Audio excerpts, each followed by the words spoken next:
What's up, science lovers? I'm Mihad, one of your cafe coordinators, and we're back with our March Teen Cafe presentation. We're excited you're here and ask you to be respectful during the presentation and save questions for the Q&A section. Check out Teen Science Cafe Raleigh on Instagram and Facebook. We'd love it if you followed us to stay up to date to more amazing cafes. You can also view our YouTube recordings of this Teen Science Cafe and past cafes on the museum's YouTube channel.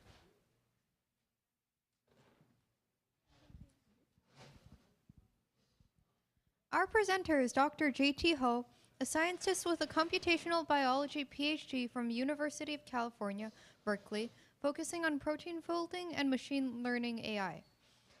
His career includes directing research in protein discovery and engineering with synthetic biology, lab automation, and AI computer vision technologies.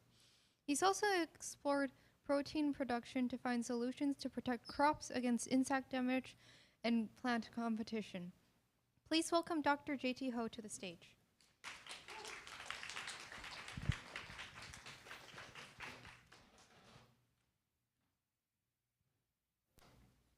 Thank you. Is this volume okay? Too loud? All right, my name is JT. I go by JT. It's easier. I'm originally from China, so Chinese name. Jingtang is my full name. So today I'm gonna ask everybody to, a little bit attention to this micro world, like molecules. And together with it, we're gonna introduce some biotechnology and AI and robotics application in those technologies. But before I do that, first, I'm announcing the activity tonight. So you can read it. It's on your table as well. It's called Pitch Your Ideas in 3 minutes. So there are some guidelines, and the 3 minutes is not a hard rule, but I'm gonna count minutes. So people who are willing to present their ideas, come up here and speak along these 3 questions. What is the problem that you're trying to solve? Bonus credit if it's in biotechnology. What is the technology that you choose? Bonus credit when you use AI or machine learning or robotics. And what is the expected outcome? How does your idea help people and create value? And these 3 criteria are what audience, please keep that in mind when you guys are evaluating the ideas. So everybody is responsible for evaluation because we're gonna vote. The best idea who get the most count, get one of these books or first dip in one of these books. I have 3 of them total, and those are the following books. Let's see if it advances. Okay. Yeah, they are the 3 books on the screen. Secret of Life, Crack in Creation, and Possible Minds. I'll walk through them during the presentation. About myself, I go by JT, as I said, and Alva, thank you for introducing me, but I'm not gonna repeat too much. Basically, my career was when I was your age, teen. I thought I'm really good at biology. I'm interested, I have passion, I think I'm good. And then after I get into undergrad, which is the Nankai University, on that, I studied biochemistry. Turns out I'm not so good at doing experiments. I'm a cluttered person, I'm less organized than I want to be. So, when I joined graduate study in UC Berkeley, I switched direction a little bit because I think I'm good at coding. So I did computational biology, predicting structure using machine learning. So that's what it is. So in protein folding problem is very hard. So the best way to approach it is to classify protein structures into little universes like that. So that's what my graduate study is. And then moving on to my career, along my career, I joined a company called Pioneer DuPont and tried to do protein engineering and quickly switched my attention to a bunch of things because testing proteins in the real world require a lot of skills, and particularly testing them in scale require a lot of technology. So that's where my interests go into robotics, AI machine learning, using computer and computer-assisted technology to solve biological problems. That's my career. My hobby is, that's on the screen as well.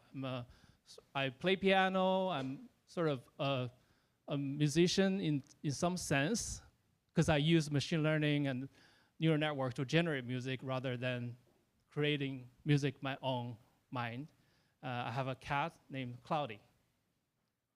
All right, let's get into this. Hot topic today, minds and machines, robotics and AI application within biotech. I need to credit this title to Lynn. She gave me the title, and I'm just supposed to talk about this title, which is very, very challenging, turn out. So how do I go about doing this? Sorry. So I put everything into a framework of thoughts to some extent, right? So on the upper level, it's all about biology. So from the left to right is about different elements in auto system, if you will. If you consider a biotechnology company, it is an autonomous system as well. If you're thinking about a robotics, it also requires those elements. Those elements are, you have to have a way to observe things, right? And then you have to have a way to manipulate things. In between, there's the centerpiece of the whole system is the mind or decision making. So we as human, with your brain, what does machine use? That's artificial mind. So I'm gonna go through quickly the top part, so give us a little bit of background on biotechnology. How do you study minuscule molecules in the real world, biotechnology? So we use a type of technique called X-ray crystallography. That's actually my graduate study. I do a lot of protein structure prediction based on the structure that's using this particular technology to observe. Because protein molecules specifically, they're tiny. How do you study them? You use this particular technology. So there you go. The first book I think I brought is called The Secret of Life. And that's using crystallography to discover the structure of DNA molecules. That's a pretty interesting story behind that. That's from the observer perspective. So how do you observe molecules? On the other side, there's manipulator. How do we edit those or tell biology what we need to do? And this is another book that's called Cracking the Creation. That's really describe about this CRISPR technology, genome editing, and that's pretty popular now, and a lot of applications are being studied and used. Last but not least, that's how you edit genomes, by the way. And if you think about AI, so this is the first thing that I ask ChatGPT. Okay, how do I present AI impact biotechnology to a bunch of teams, right? So this is their answer. So I'm gonna go with that answer. And this book talks about AI, different perspectives from 25 different experts in various fields, including child education specialists, as well as really one of the very experienced professors in MITs.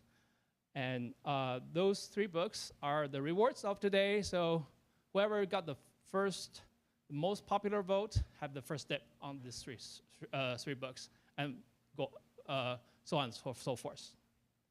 All right, let's go right into the next steps of so we are going to focus the rest of the talks on really the bottom part. So biotechnology is the context, but how do we use tools to study them. So we use observer, we use CPU, or this is basically the hardware of the mind or artificial mind. And on the left-hand side is robotics. And it's really important to remember that the first letter, first word of today's topic is mind. Without mind, connecting between the observer and manipulator, there's no machine. But in theory, you can put a mindless machine there. So anybody know what it is? Okay, it's called Redstone machine in a very popular game. And if you connect the observer and the manipulator together just by a redstone, this connection, there's no mind. You can still achieve some basic function of a machine. But what I was trying to say here is mind is super important. So how do we construct our minds? This is the basic building block of our minds. If you look at the top left, that's neurons. So we probably have some basic knowledge of neuron. And on the right-hand side is actually what I call nodes, but also can be also called neurons in the computer world. Why they are both important? They are the building blocks of our minds, neuronal network, as well as neural network that is applied as a machine learning technique. So let me explain why. The neurons, they have very basic function that is signal transduction. It goes from left to right. Give ourselves signals as well as passing knowledge or information through this node. But the second most important property of these neurons are it can be changed. In other words, you can tweak them based on some response. So keep that in mind. That will come to, I'll explain it a little bit further. So each and every neuron here is very limited functionally. So it receives some input, gives some response. How can it be a little bit smarter? That's neural networks. If we put them into a network, it can carry out very sophisticated functions, such as recognition. So how to constitute a neural network? You put them into mesh of interconnected nets. That's how, the namesake, the network.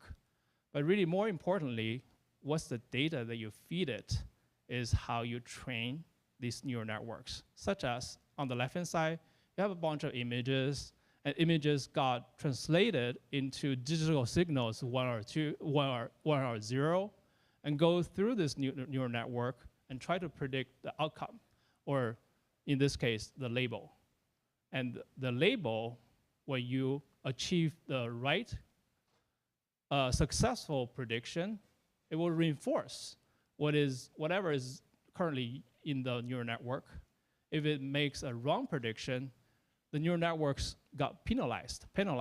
So some kind of technology, now we call it back propagation, is used to train this neural network. So just remember, there's a lot of needs for large volume data to successfully train a good model.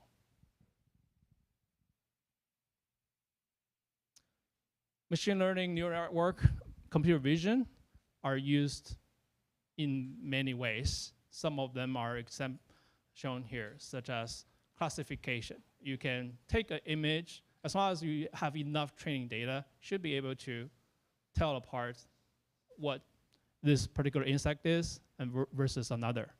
That's on the left-hand side.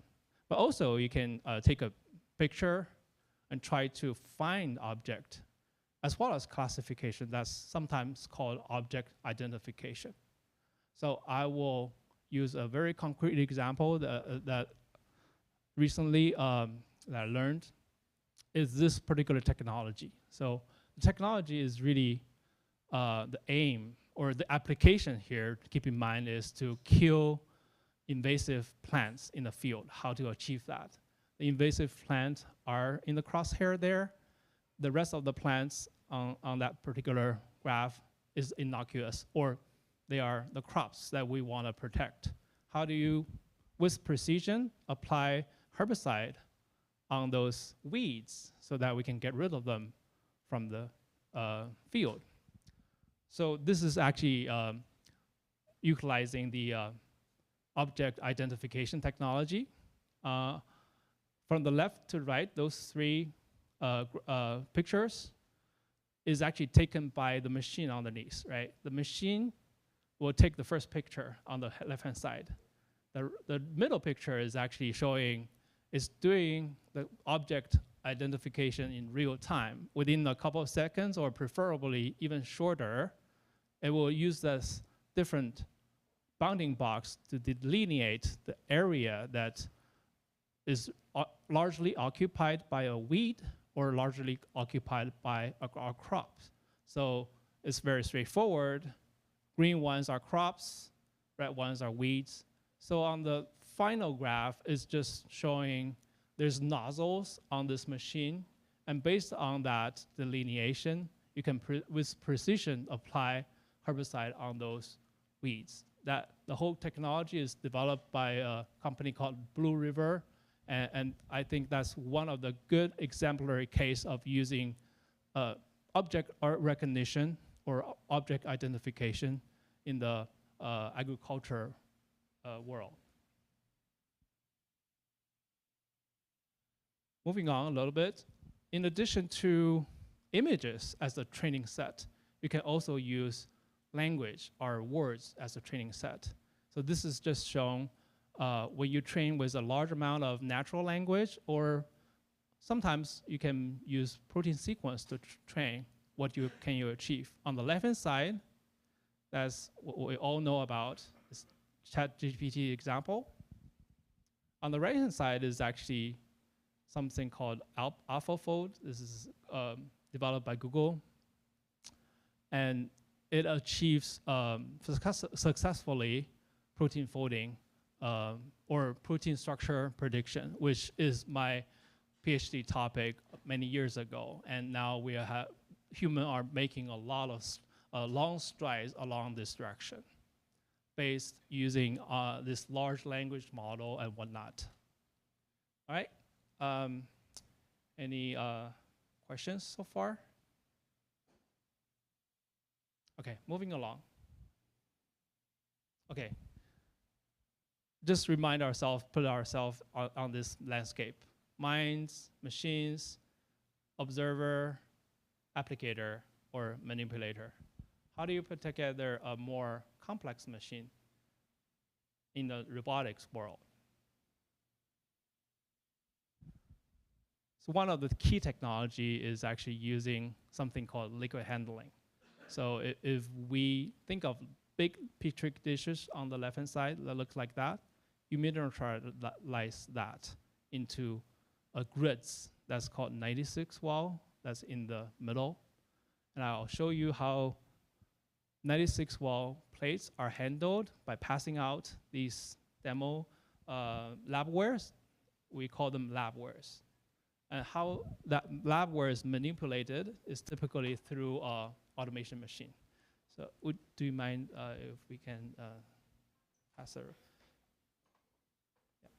Yeah. I brought a bunch of labware that are clean, and I think it's really useful for us to get a good look at those. And yeah, please. You can pass them along. Do you mind? Thank you. They're just different sizes, different density.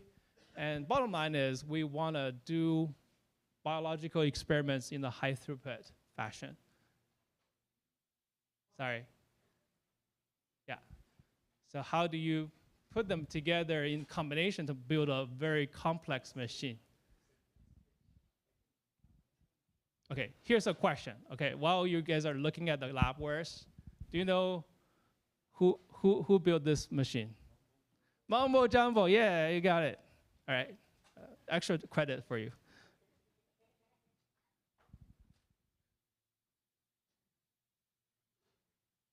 That's look at this again. So what it's showing here is just transfer liquid from left to right from a deep wall 96 wall plate onto a petri dish. But this is a huge petri dish. We call it Q tray. That's divided into 48 different sub portions. And what it's doing here is called bacteria plating, where you transfer a bunch of bacterial culture to grow them up. That's basically what this lab automation is all about.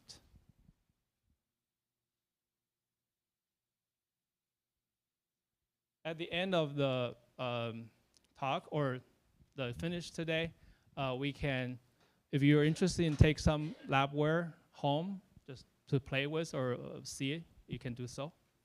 All these complex machine can be integrated into something we call integrated lab automation. Let me check time a little bit just to make sure that we're on time. Yeah, we're good on time. This particular lab automation achieves a couple of things. It's both observing, which is the imager there, embedded in the picture, as well as doing a lot of manipulation, such as dispensing liquid into them and take them out to an incubator and adjust the temperature. There's environment control, or just simply just manipulating and putting things here and there just to organize them into a very orderly fashion to conduct many, many different biological experiments.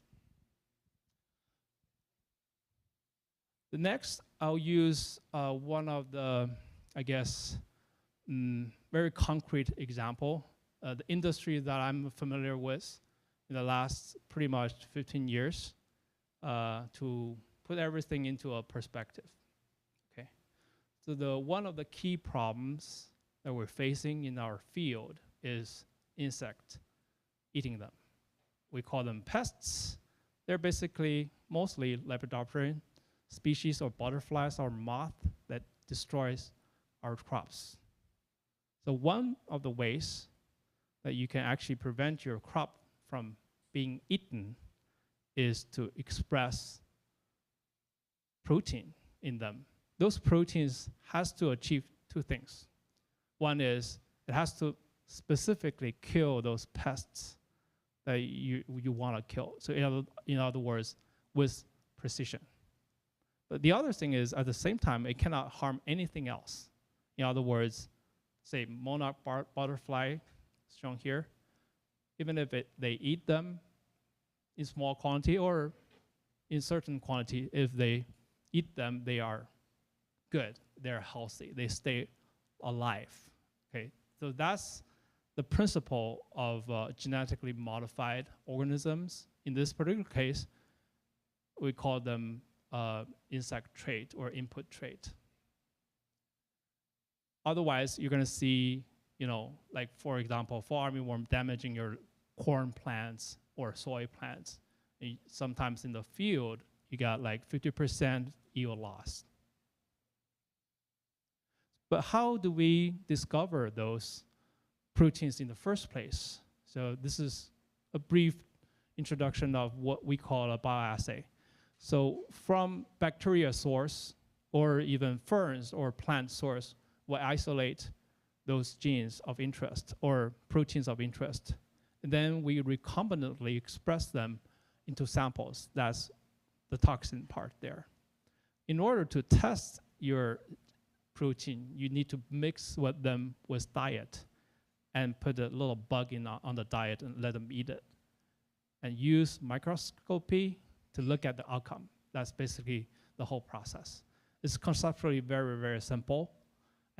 But if you have one toxin, you have one bug, you can do it probably within a couple minutes and set it up. And after a few days, you go back and look at the response.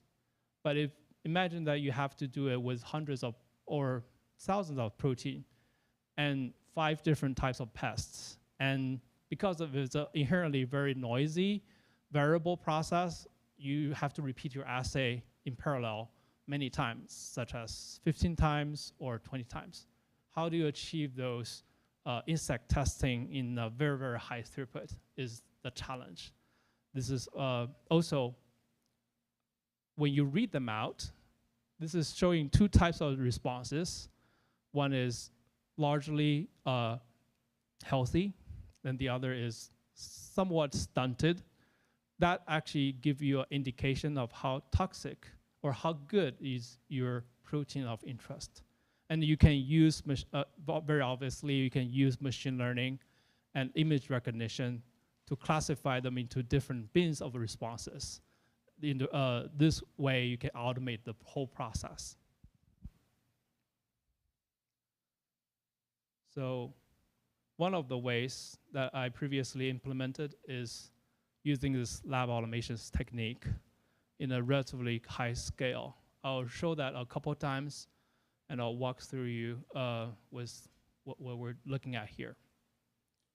So this is actually showing the imaging part of the 96-wall plate, which has insects in them. And the last color code,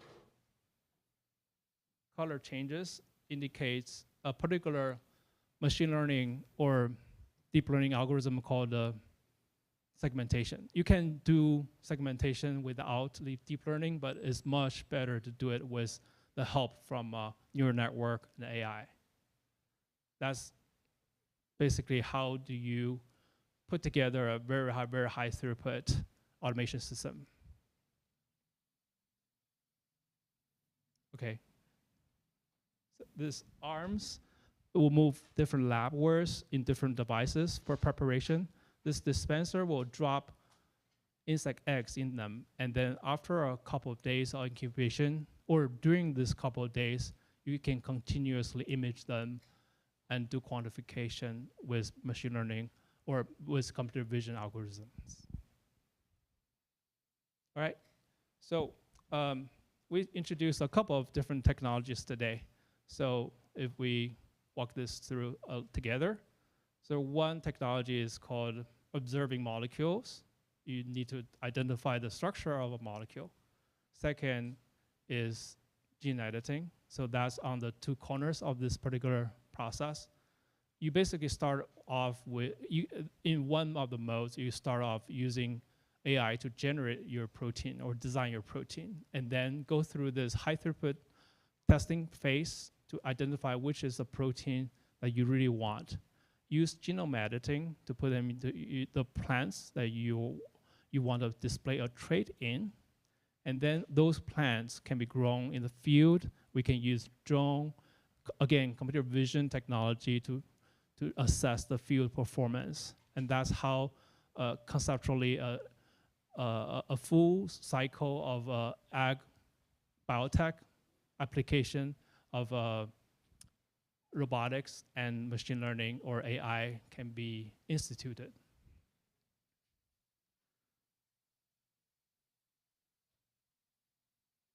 There's a lot of good ideas in the last couple of tens of years, but this is just showing AI in biotech. There are many ideas. Some of them are patentable and inherently valuable. So what I want to do today is, with our brief introduction of the technology to inspire us to think of better ideas. Or you can you're encouraged to come up here and do a better job in pitching your ideas than I did today. So that concludes my presentation part. And next is our activity. Thank you.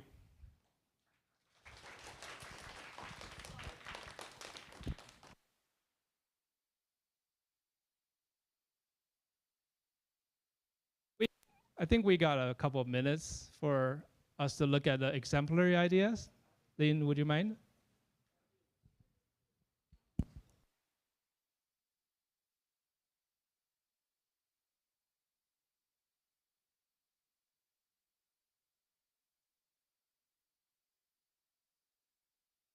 So on your table is a sheet of paper, and it has these 3 questions that you will think about. And on the back side is the idea that we brainstormed. And so when you think about, like, how can technology help us? So sometimes simpler is better. So dog breed identifier, right? Like, I got my dog from the pound. I don't know what kind of dog it is. I want an app that I can just take a picture. I don't have to send in any kind of sample or get anything DNA related. I'm just going to take a picture. And hopefully, this network has been trained to recognize the dog breeds and maybe the different characteristics and everything, and it's going to give you some results then. So this is just one example to get you guys thinking about how you can use, what is the problem that you're trying to solve? What technologies could you use to solve it? And then what do you hope is the expected outcome? So talk amongst yourselves, your tables. How can you use technology in these ways? You've seen a couple examples, but talk amongst yourselves. And there will be prizes for people, those books.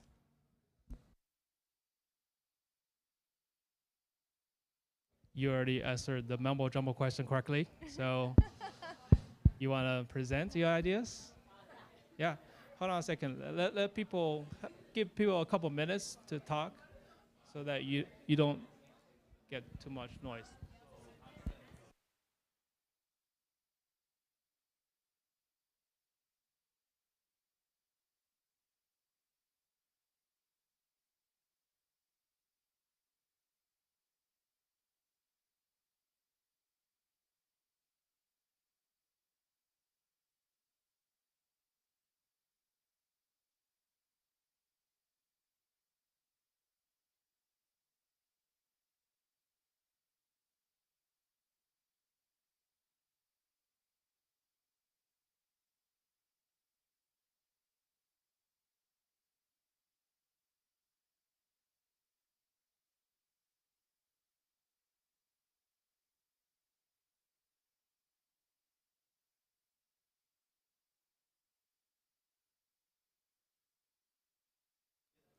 I'll give everybody another 2 minutes to talk and think about the idea before you raise your hand and come up.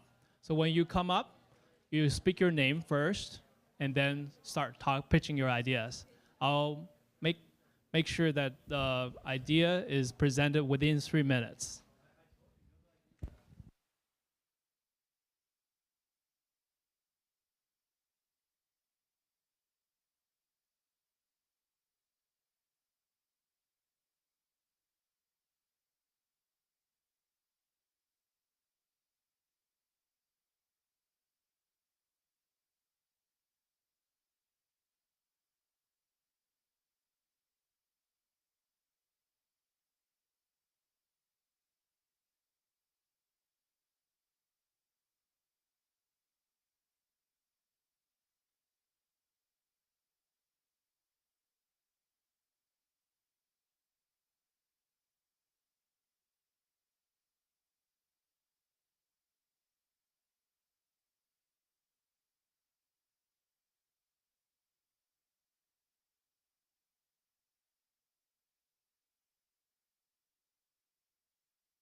All right, everybody, are you ready to go?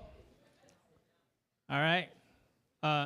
So again, if this is a group idea, you can share the book.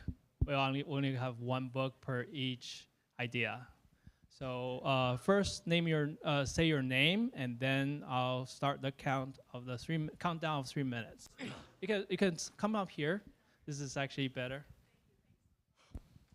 My name is Mason Short. My idea for my biotechnology is a predictive analysis AI using patterns of whale migration and relying on tracking data as well as other information about their behaviors to predict their migration patterns so that shipping boats can plan their routes in ways where they will not interfere, because shipping boats actually create noise at a same level that whales use for their mating calls. So what could be done is if the shipping boats know the patterns of the migration, it could be planned in a way where the noise of shipping the containers and supplies does not interfere with whales being able to hear their mating calls and actually being able to reproduce. Comment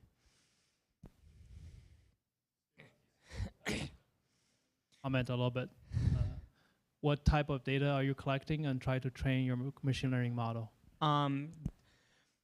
Tracking data, so tracking chips. Also, other information about generally how whales act, so kind of trying to go limit outlier cases, so probably having it, so kind of taking an average into account. The outcome I expect is I expect it to have serious issues with regards to changing climate, because that is something going on now that is seriously impacting animals, especially in the ocean. So I believe that would have to be a very complex issue to prepare for, because it has a lot of changing factors with the rate of the climate changing and how that would affect the behavior of the whales. But I do believe that that idea theoretically could be a way to help whales be able to successfully reproduce. Reducing accidents and stuff like that, right? Exactly. Yeah. Great. Yeah, you're well within the 3 minutes. Thank you for the idea. Great. So, audience, who likes this idea a lot in terms of, originality? I think is pretty good. Simplicity and usefulness. All right, start counting, please.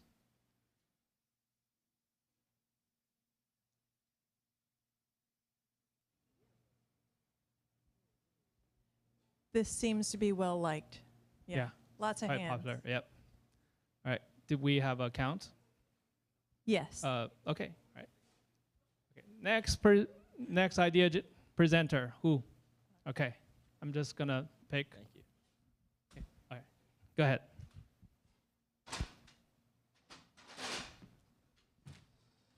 Hello, my name is Nathan Bradshaw, and the problem I'm bringing forward is that in Somalia there's a lot of elephant poaching going on, and the reason for this is because ivory is very valuable, and the only two ways you can get this ivory is from either illegally poaching the elephants or from getting them from the frozen bodies of mammoths in Russia. So this is illegal actually in Somalia, but it's not enforced very well. A lot of people get away with it.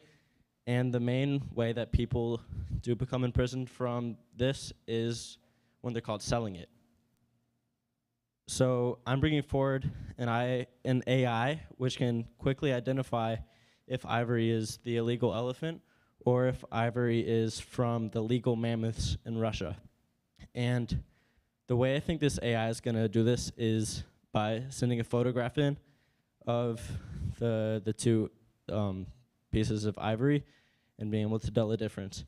And I think that the longer this AI exists, the better it will get at being able to differentiate between mammoths and elephants, because more samples will come in, which kind of the way that ChatGPT does it as well. Update the model. Exactly. I think the outcome of this AI will further enforce the laws against poaching, which mainly happens in Somalia, and it will incriminate more sellers of this illegal elephant ivory. Again, well within the 3 minutes limit, here's a crazy idea. How about this? If you put your mind towards synthetic biology, at some point, human can, in theory, generate a material that is completely indistinguishable from ivory and reduce the needs of wild elephant poaching once and for all. Great idea. Show of hands, who likes this idea? How impactful this idea is? Yeah, How simple this idea. I really like the simplicity. It's just a training image classification, binary classification. It's really simple. I like it as well. Nice and high. We're counting. Yeah. In the air. There you go. Thank you. All right.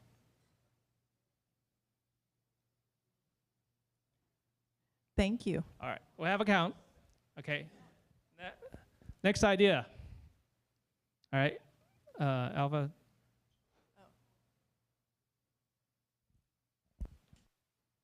Come up here. Hi, I'm Liz, I'm Ismail.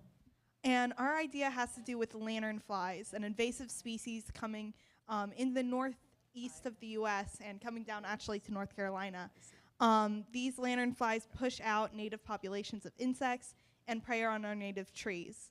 So our solution would be So we're thinking we're going to use a deep learning software similar to what he was talking about with the plants, but we're going to use drones, and the drones are going to have pesticides, so they will use it to target and eliminate invasive lanternflies. So a possible negative effect to this would be targeting our already native species. Lanternfly egg sacs look actually very similar to that of praying mantises, which we love. So we would hopefully have the machine learning compensate and learn from the experiences. And a way we could solve this would be Yeah, so our plan B will have all the data that we collect from the insects we kill uploaded so humans can manually review it, so we can check to make sure they're accurate and shut the thing down if it's targeting native species. thank you.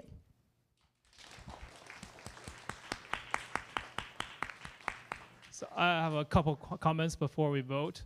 That is, I really think this is a super useful idea. I think the technical challenge is to collect data. A lot of data needs to be generated and to make your application work.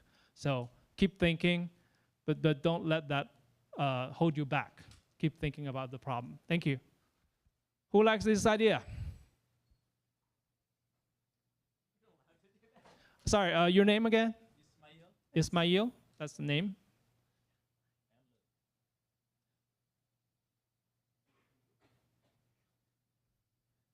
Thank you, guys. All right.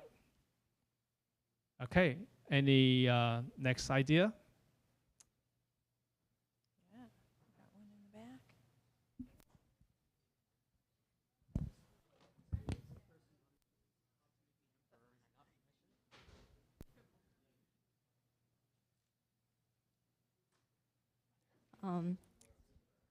Hi, my name is Naya, and an idea that I had was being able to detect concussions, because it's a worldwide issue that many people face, especially with a lot of like football and really like severe activities. It can lead to a lot of severe issues in the brain. Specifically, concussions is a really popular thing that's happened. And usually when you get a concussion, a lot of players don't, you can't really know when you have a concussion. So what they do is they play through it, and eventually it gets so severe that they collapse. So what my idea was to create an AI technology device that can detect the brain activity a little bit more faster to know whether a concussion is happening or anything severe. And I feel especially for athletes, we could install a certain device in a helmet, whether it's for football or anything like that, that can help detect any brain waves or activities in that. And I feel that would really reduce the severity. And even if you do have a concussion from that activity, reducing the severity can really help with their mental state. The outcome with it is obviously hopefully the severity would reduce out of it. And a problem that could be faced with this is that it can be hard to implement because it's a very complex device. So hopefully we could do something that is more universal and something, yeah, with AI and help like. I'm gonna help a little bit. I don't think just the detection of the mechanical force is hard. You can actually embed a bunch of detectors in the helmet as long as the helmet remains safety level, right? It is not too hard to detect those. The challenge is to elevate this warning to the level that above certain threshold so that the players can basically get that classification. You're likely to have a micro concussion that you're not even aware of because you're playing through the game and your endorphin level and everything is overwhelming. You didn't realize you're injured. This type of classification can be generated by a bunch of data set that are created by those micro detectors embedded in the helmet, right? It could be the way to do it. I think one of the way to do it. Great idea, thank you.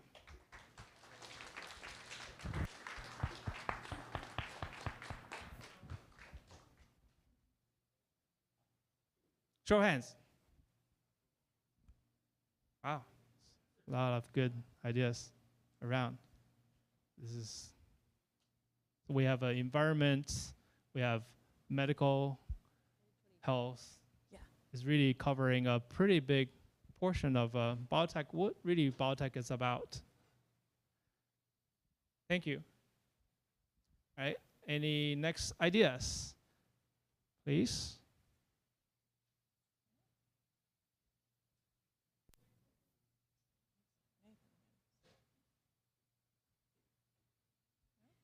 All right.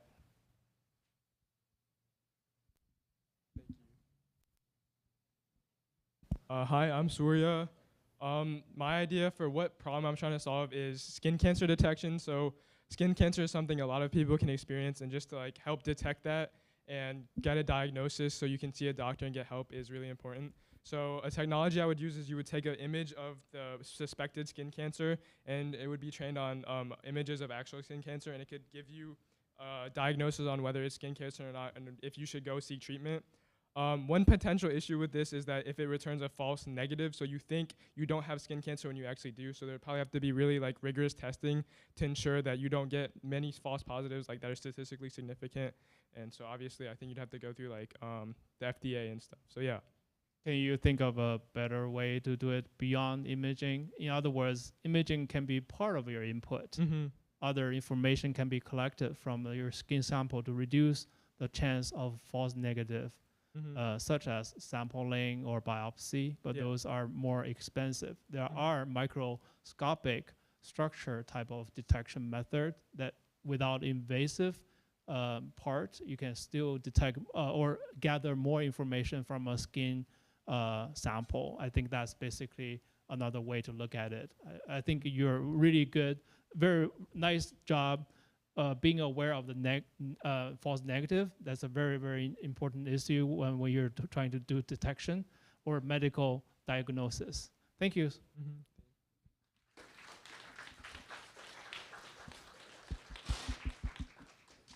Okay, we're pretty close. Show of hands. Who likes this idea? Wow, a lot of good ideas. Yeah.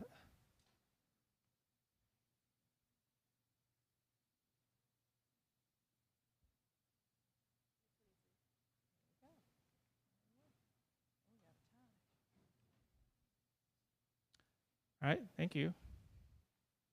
Oh yeah, that one. Let's keep going. Yeah. Oh. One more, at least one more.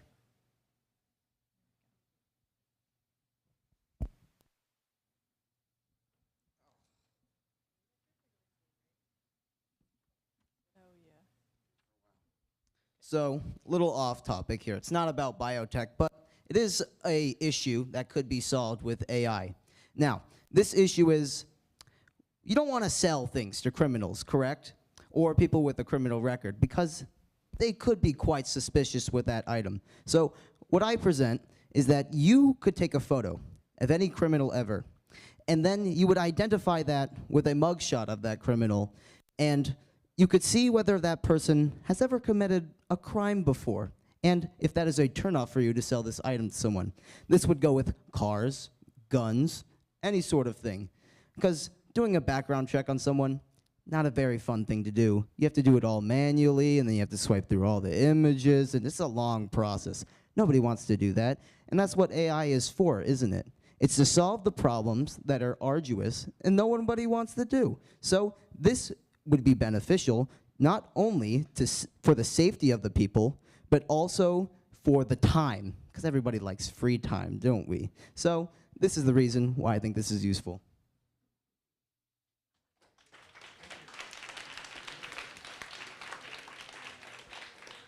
Great idea about crime detection. Correct.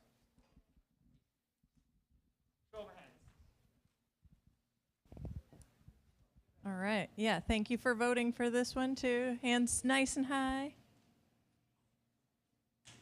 Keeping us safe. We've had safety, biomedical, all kinds of good stuff. Interesting idea, for sure. Okay. Okay, we have a count. Yep. Yeah. Do we, yeah, let's wrap up. And we can announce winner, the top 3 ideas, please. Yeah, so Nathan, with his elephant poaching idea, got the most votes. And then we did have a tie for second because Ismail and Liz, with their pesticides and eliminating toxic lanternflies, scored the same amount as Surya with the skin cancer detection and diagnosis. So yeah, tie for second. Okay, well, Yeah. I don't have a third prize, so Right. first and tied second, please come to the Yeah, stage. go get your prize. Yeah. Nathan, you get the first pick of these 3 books. Which one do you want? I think I'll take The Secret of Life. Okay, yeah, that's actually the most prized book, so good choice. All right. Now, between you guys, you have to share. So, sorry, I don't have a lot of, yeah. Okay, all right. This is fun as well. All right, thank you, everybody. Have a very, very good night. Before you go, you can come here and take some souvenir, the labwares home. Those are clean. They're just only tested by water. Thank you. Yeah, and we have a few wrap-up announcements.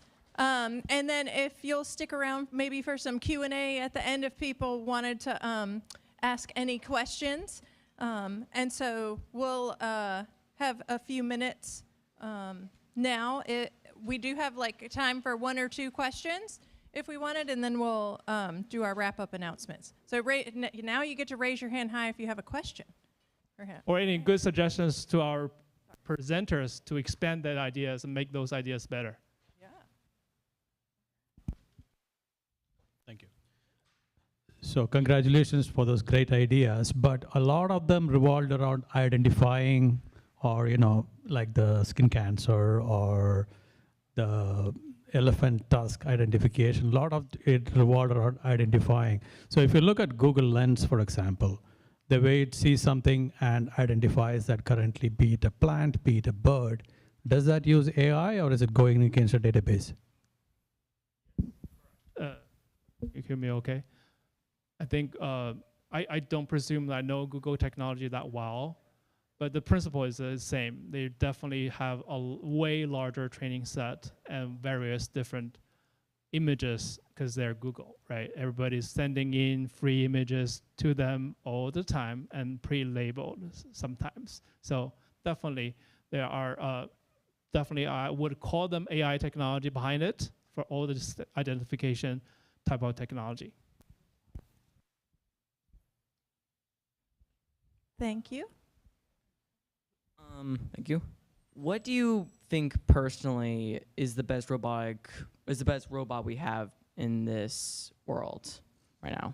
Okay, good question. So it depends on your definition of best. So regardless, lab automation is actually definitely not the best because there's industrial robots that make cars that are more consistent, more powerful, and more throughput for sure. If you use the terminology best to describe those 3 criteria. Other criteria could be like just useful and popular, like your floor mopping robot. How many are there in the world, right? Can you say it's not good? But it's popular. Everybody's using it. So it really depends on how you define best. Or if you mean sophisticated, is that what you mean?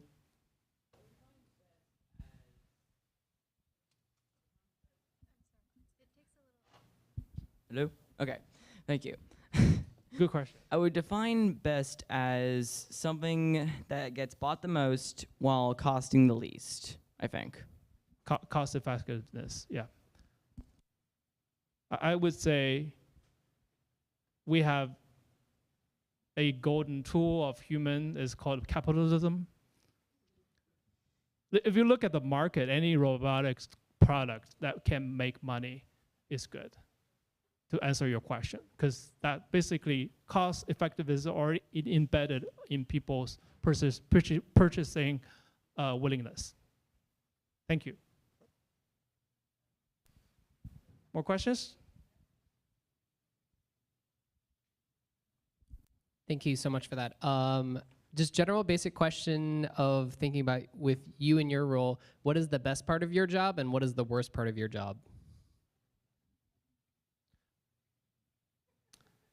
I think the best part is to kill insects in the hundreds of thousands. Or I mean, pests, insects. And my worst is the same.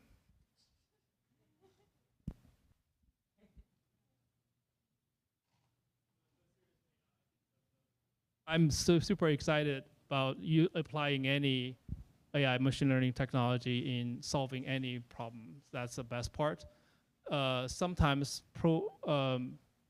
programming robotics is tedious. That's probably, before you get to a better stage, that's the worst part. Especially the problem with robotics is that after you program, you don't have a way to test them unless you physically test them. So if you're thinking about a software development, you can actually use software testing, which is basically cheap electrons.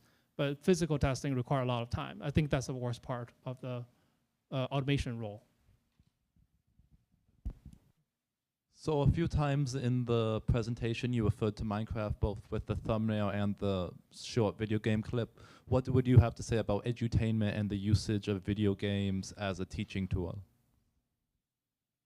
That just get that on another level. I haven't thought about it. I just love the creativity of any sandbox game, honestly. I think gaming is part of life. I don't think, as long as you prioritize your study and creativity, combine them well with your spare time entertainment, I don't think it's a bad idea.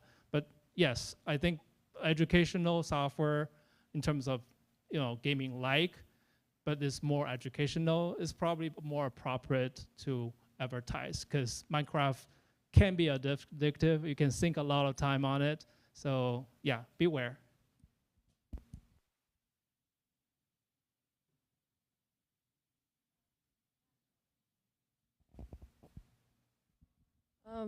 I had a question about like the lab automation robot that you showed. So how long do you think it took you, from beginning researching it to like the very end? How long do you think it took you to like build it? And then how much of that time was spent researching and how much of that time was spent actually like building the robot? The long one, actually it's a short version of that, depending on the robot complexity. The one that I show is about 1.5 years in total implementation time. Longer winded answer to that question is if we were to do it again or a similar application, we typically do a little bit faster each round of a similar application if it's already there. So that's why ideas can be patented, because if it's completely new and you think you should protect your ideas because that has inherent value, you should do so. So just the ways to put things together is definitely patentable.